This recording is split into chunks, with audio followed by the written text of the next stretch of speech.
David, William, Pierce, welcome back. This week's teaching explores the top 3 principles of reality: Śiva, Śakti, and Śiva.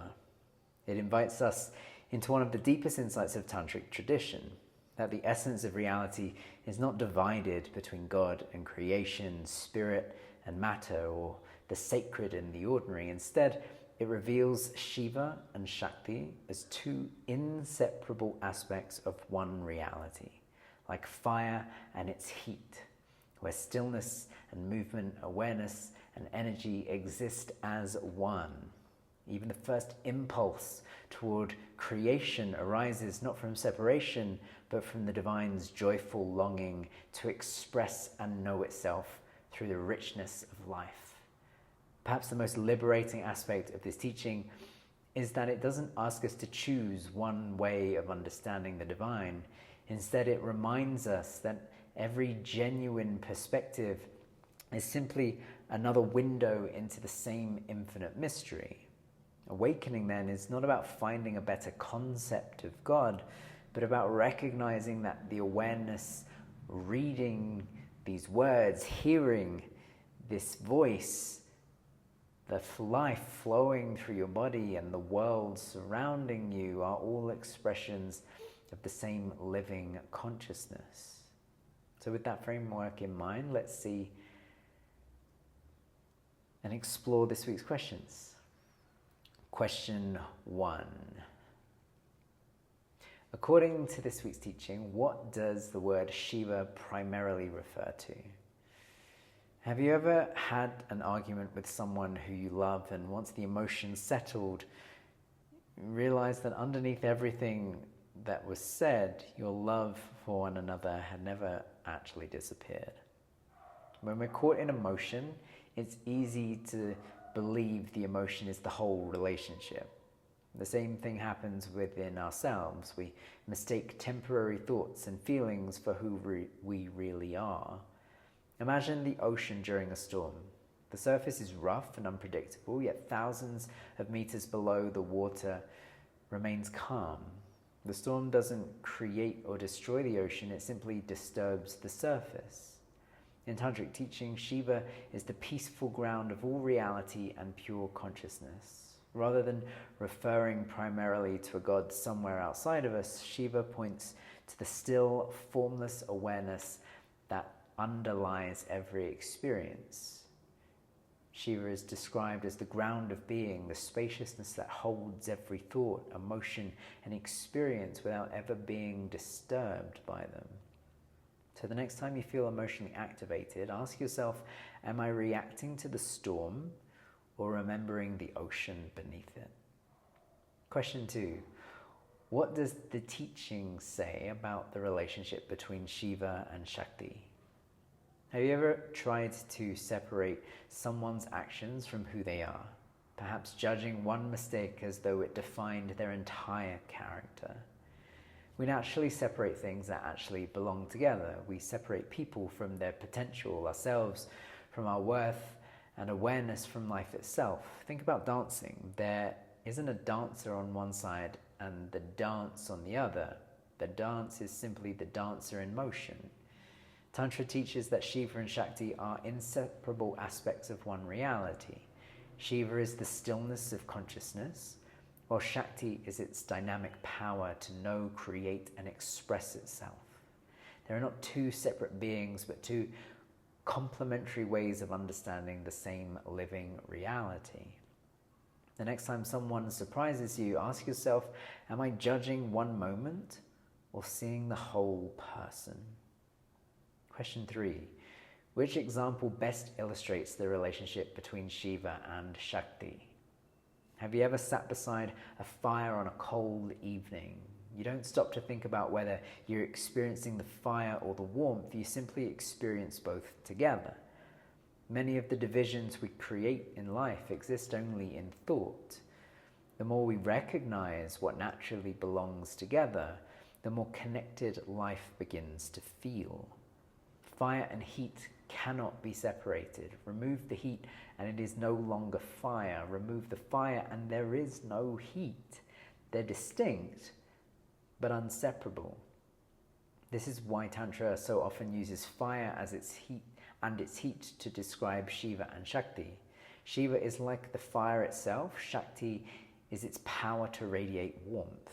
One never exists without the other, just as awareness is never separate from its capacity to express itself through life. The next time you notice yourself dividing life into opposites, ask, could these actually be two expressions of the same thing? Question 4. What does Shakti represent in non-dual Shiva Tantra? Have you ever walked into a room where someone was laughing and instantly found yourself smiling too? Nothing physical touched you, yet something invisible completely changed your experience. Relationships aren't shaped only by what we say or do, they're constantly influenced by the energy, presence, and intention we bring into every interaction. Think of electricity. You can't usually see it directly, but you immediately recognize its effects. Lights turn on, music plays, devices come alive because of an unseen power moving through them. In non-dual Shiva Tantra, Shakti is the power, energy, and creative capacity of consciousness. Every movement, emotion, thought, and expression of life is understood as an expression of Shakti. It's even described as the entire manifest universe as the body of the goddess, dynamic consciousness constantly expressing itself. So the next time you enter a conversation, ask yourself, what energy am I bringing into this moment? Question 5. Why does Tantra describe the universe as the body of the goddess? Have you ever looked back at a difficult season in your life and realized it shaped you in ways you couldn't appreciate at the time? We naturally divide life into good experiences and bad experiences, yet if everything contributes to our growth, perhaps even our challenges deserve a different relationship. Imagine a tree through the seasons. Spring blossoms, summer flourishes, autumn lets go, and winter appears lifeless, yet every season belongs to the same living tree. None of them are separate from its life. Tantra teaches that all forms of matter and energy are expressions of Shakti, which is why the universe is called the body of the goddess. Beauty and challenge, movement and stillness, creation and destruction are all expressions of the same divine energy appearing in different forms. Nothing exists outside of it. So the next time something difficult happens, pause and ask yourself, if this too is part of life expressing itself, what might it be inviting me to learn? Question 6. What happens at the level of Sadashiva? Have you ever had the feeling that something beautiful was about to happen before anything actually changed? Maybe before telling someone you love them, starting a new business, or making a life-changing decision. Every action begins long before we see the result. If we only pay attention to outcomes, we miss the quiet moment where every transformation actually begins. Think of an architect standing before an empty piece of land. The building doesn't exist yet, but in their mind, every room, doorway, window is already present. Nothing has been built, yet the entire project has already begun. Tantra describes this stage as Sadashiva, the first subtle impulse towards creation, while complete unity remains intact. It's described as the emergence of divine will, the moment consciousness begins expressing itself without ever becoming separate from itself. It is captured by the phrase aham idam, I am this, where the universe is recognized as an expression of the divine rather than something separate from it. So the next time you feel inspired to act, ask yourself, what wants to emerge through me before I start overthinking it? Question 7. The phrase, aham idam, I am this, expresses which insight? Have you ever looked into the eyes of someone you love and just for a moment felt as though the usual sense of separation disappeared? The quality of our relationships changes dramatically depending on whether we meet people as strangers or as expressions of the same life we're living. Imagine looking into a mirror. The reflection looks different from you, yet it can never truly be separate from the one looking. Ahamidam means I am this. At the level of Sadashiva, the divine recognizes the emerging universe as its own self.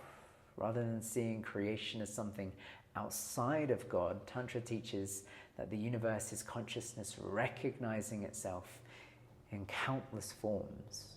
The next time you're speaking with someone, quietly ask yourself, what changes if I meet this person as another expression of the same life? Question 8. Why does the tradition offer different ways of describing Śiva and Śakti? Have you ever argued with someone only to later realize that neither of you was completely wrong? You were simply looking at the same situation from different perspectives. Many relationship conflicts aren't caused by bad intentions. They're created because we mistake our perspective for the whole truth. Imagine standing around a mountain with 4 friends. Each of you takes a photograph from a different side. Every photo looks different, yet all 4 are pictures of the same mountain. Tantra offers many descriptions of Śiva and Śakti because different perspectives help different people approach the same reality. It's explained that these teachings aren't contradictions, they're different angles from which to approach something that ultimately transcends language. So the next time you disagree with someone, ask yourself, what might they be seeing that you can't see from where you're standing? Question 9. According to this teaching, what is one limitation of thinking of God as only a person in the sky? Have you ever searched everywhere for your phone before realizing it was already in your hand? Sometimes we search for love, for peace, for meaning somewhere outside of ourselves while overlooking the very place we've been experiencing them all along. Imagine spending your entire life looking for the ocean while standing waist deep in the sea. The problem isn't that the ocean is absent, it's that you've been looking in the wrong direction. Tantra doesn't reject the personal idea of God, but it expands it. It's explained that limiting God to someone out there overlooks the possibility that the divine is also the awareness looking through your own eyes and expressing itself through all of existence. Nothing exists apart from that. The next time you find yourself searching for something outside of yourself, ask, what if what I'm looking for is already present in this moment? Question 10. The statement that best captures the heart of this week's teaching. Have you ever looked back on your life and realized that the hardest seasons shaped you just as much as the happiest ones? When we stop dividing life into good and bad, we become free to learn from every experience instead of resisting half of our lives. Think of a symphony. No single instrument creates the music. String, brass, percussions, and silence all play different parts, yet together they create one piece of music. The heart of this week's teaching is that reality itself is the living expression of one consciousness, experienced through many complementary perspectives. Diversity isn't the opposite of unity, it's how unity expresses itself. Difference is real, but separation is only an appearance. So consider as you move through your week, ask yourself, where am I seeing only separate waves instead of remembering the one ocean expressing itself through them all? We spend so much of our lives looking for the divine elsewhere. We imagine it's something we'll discover one day, somewhere beyond ourselves after enough meditation or healing or growth. But Tantra points in almost the opposite direction. It suggests that the very awareness reading these words or watching this video or hearing these sounds, the person sitting opposite you in conversation, the beauty of nature, the challenges you're facing, and even this moment itself are all expressions of the same living reality appearing in different forms. When you begin to see life this way, relationships change, work changes, even the ordinary moments become sacred because you stop asking where is God and begin asking how is the divine expressing itself here. Perhaps that's the real practice, not escaping the world, but learning to recognize the ordinary within the the extraordinary within the ordinary.